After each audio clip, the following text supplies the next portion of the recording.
So our final topic is sustainability planning in climate information service in the context of COP. Okay, so ito po yung outline ng aking presentation. Number 1, what is a sustainable CIS within a COP? So kanina COP lang, pero ngayon i-contextualize natin sa COP in the context of a climate information service. So kumbaga kayo na po yung members nun, albeit informally, kasi kumbaga kayo po yung mga stakeholders naman na nagkaroon ng exchange ng information kapag ka po may mga hazards, climate-related hazards na nakaka-apekto po sa agriculture and fisheries sector.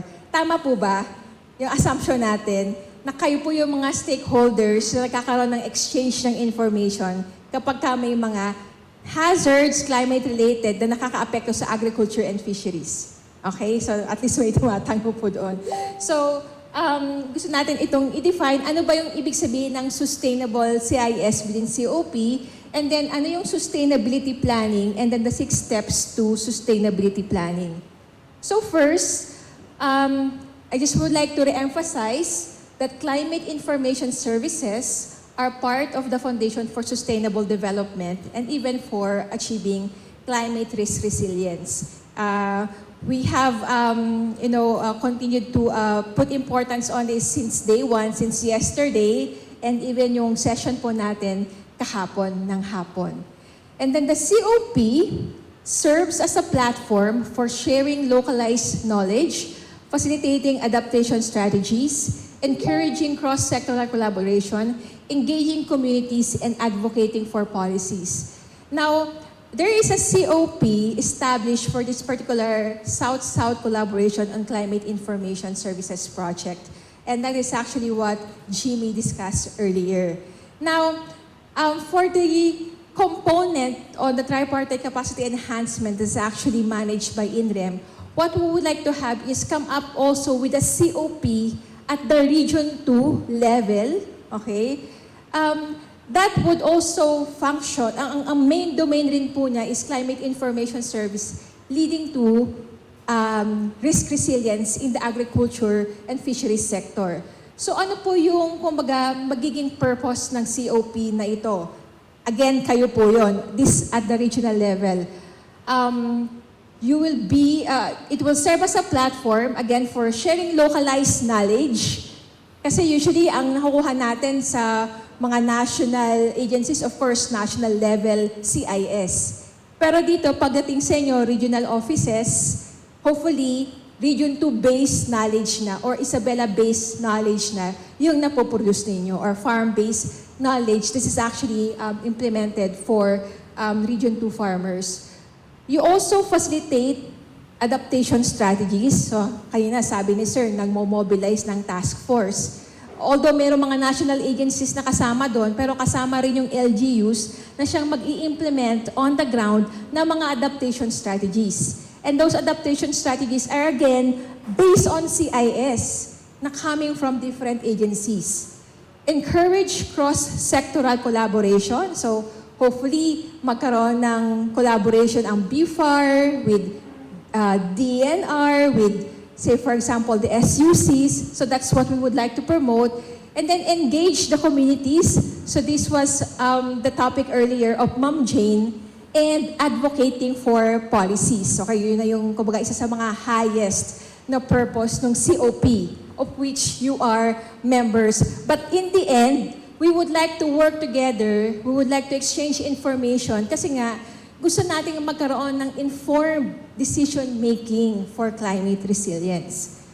Ngayon, ang sabi po dito, ito po yung feature ng sustainable COP or CIS within a COP. If we would like our work here to be sustainable, especially hopefully to be facilitated by ISU as a sub-national competence center, ito po yung hopefully ay mangyari. A sustainable CIS within the context of a COP involves collaborative network that effectively shares, adopts, and applies climate information to support decision-making in agriculture and fisheries. So at the moment, we have now this network. Okay, I believe one way or another, this is collaborative network. As assessed by our workshop earlier, di po ba? May some sort of collaboration na. Although yung some, kumbaga, nodes with other agencies, kailangan lang yung strengthen. And then, we collaborate because we would like to effectively share information, or CIS, adapt to climate change, and apply CIS to support decision-making. So, yung sustainable CIS within a COP is characterized by continuous knowledge exchange. So, meron tayong continuous knowledge exchange among the stakeholders, among the members of the COP, cross-sectoral partnerships, adaptive strategies that enhance community resilience to climate impacts. So in the end, gusto natin yung engagement natin, yung collaboration natin, would lead to effective adaptation strategies in the agriculture and fisheries sector to promote its resilience. So, nangyayari na po ba yon sa Region 2? Na meron na po ba tayong parang through our collaborative network ay napaprepare po natin yung agricultural sector, particularly yung farmers, para makapag-adapt sila ng maayos. Ibig sabihin, para magkaroon sila ng sound decision-making sa farm level based on the CIS. So sustainability is achieved through ongoing engagement, capacity building, just like what we are doing today, and the integration of localized knowledge into policy and practice, ensuring the COP remain relevant and impactful. Now, when we talk about sustainability planning for CIS in the context of COP, again, we would just like our collaboration to be continuous. Okay? Kayo na yung example natin, nagkakaroon ng task force ng mas maigting na engagement kapag ka merong mga disturbance or kapag ka merong mga pinaghahandaan tayong mga kalamidad. Pero how do we keep the communication lines open? How do we continuously, interact kahit na wala yung ganong klaseng hazard or maybe in preparation for something that is not coming yet but we know might happen in the future? How do we keep the communication lines open? How do we keep the exchange of ideas, exchange of information continually flowing? Yun po yung sasagutin natin mamaya kasi wala rin po akong sagot para doon. Okay? Kaya kanina po nagsabi tayo, ano ba yung engagement ninyo sa kasi mahalaga yun eh. Ano yung relationship nyo doon sa ibang agencies? Kasi kung by communication level lang yung engagement nyo, baka mahirap yung very organic na, interaction so that yung ating goal for risk-resilient agriculture and fisheries ay matutupad. Okay? So this is sustainability planning.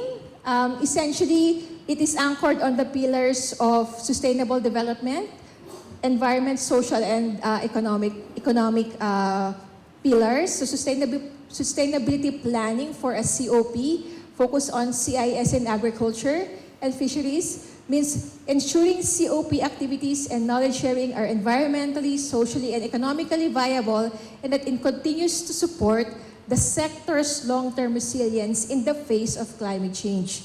So these are the characteristics, long-term viability. So we don't want it to be a one-off, parang interaction or exchange of idea. Number 2, of course, yun yung main purpose natin. We would like to address climate change. We would like to promote equitable and inclusive practices. If we're distributing CIS, it doesn't mean that it's just only one group that actually has the capacity to use it, but the rest of the end users. And of course, we have to efficiency. Now, I'm looking for a process on how to do sustainability planning. And the one that I found out is actually from Penn State University. This is implemented in the context of the academe or education institution. But I think this is something that we can also use for our purposes in coming up with a sustainable CIS within, the context of ACOP. So number one, understand sustainability. So in the context of COP, CIS, ito yung sinabi natin kanina.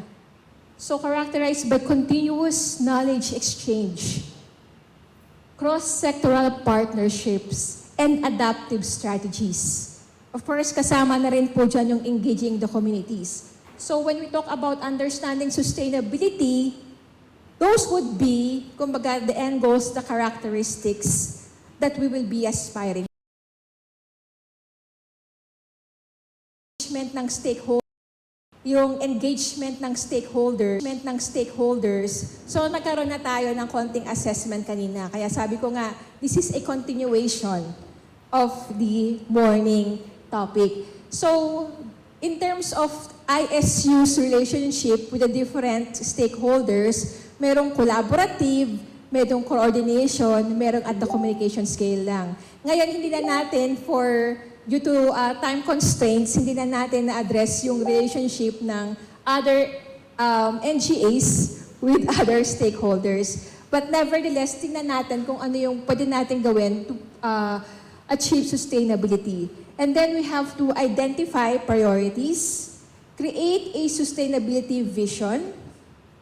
I guess the sustainability vision would be still in the a free flow exchange of ideas and knowledge, or essentially CIS, for the resilience of agriculture and fisheries, set goals and develop metrics, and of course, develop an implementation plan.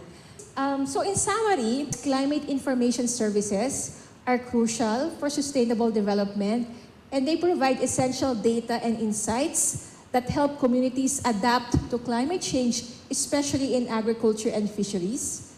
COP acts as a hub where local knowledge is shared, strategies are developed, and cross-sector partnerships are formed to enhance community resilience against climate impacts. Now, the sustainability in a COP is achieved through ongoing engagement, capacity building, and the integration of local knowledge into policies, ensuring that the community remains relevant and effective in the long term.